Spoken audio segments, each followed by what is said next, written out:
Hey Amazon, so here is a clip from my JBL Charge 5 versus Sony XE300 video.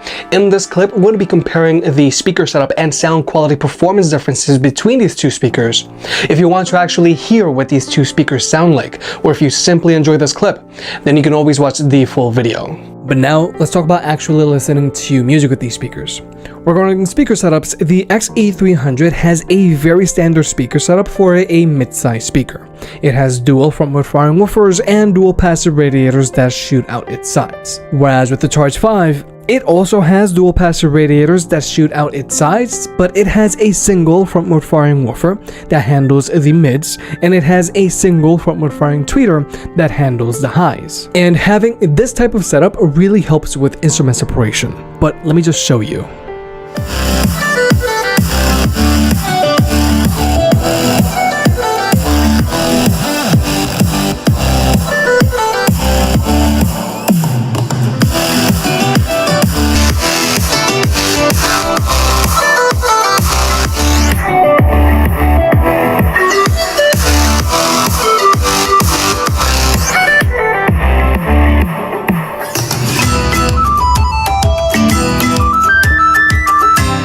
So like you may have just seen, with the XE300, both of its woofers are handling the mids and highs. Whereas with the Charge 5, the woofer is handling the mids and mid-lows and the tweeter is handling the highs. And this helps the speaker sound much more open than the XE300. Now first off, we're gonna have to adjust max volume performance on these speakers.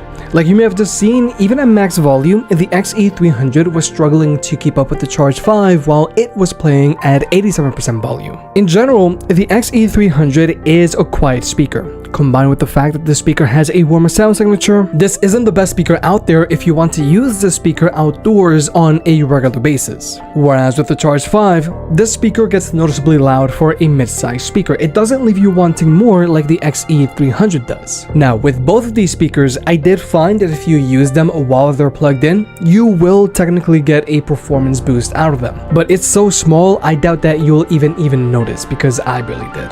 But max volume aside, the Charge 5 is simply a better sounding speaker as well.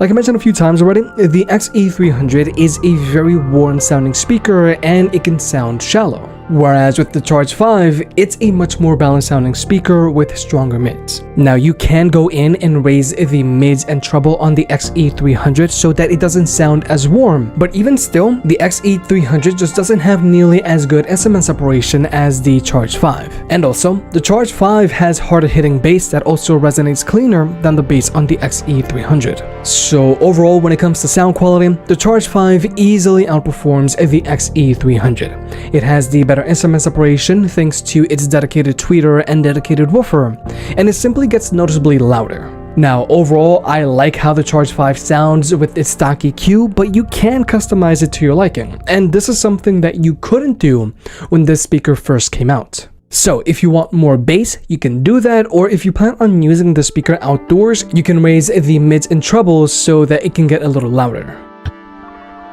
We all love good music, but let's be honest.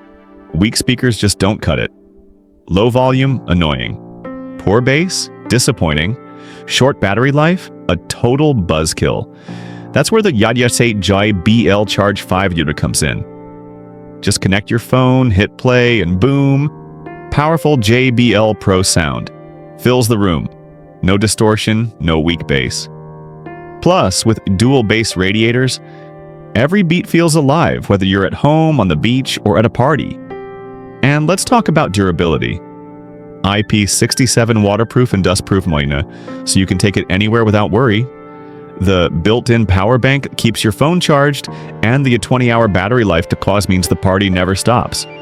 So why settle for an average speaker when you can have bold premium sound on anywhere? Get yours now.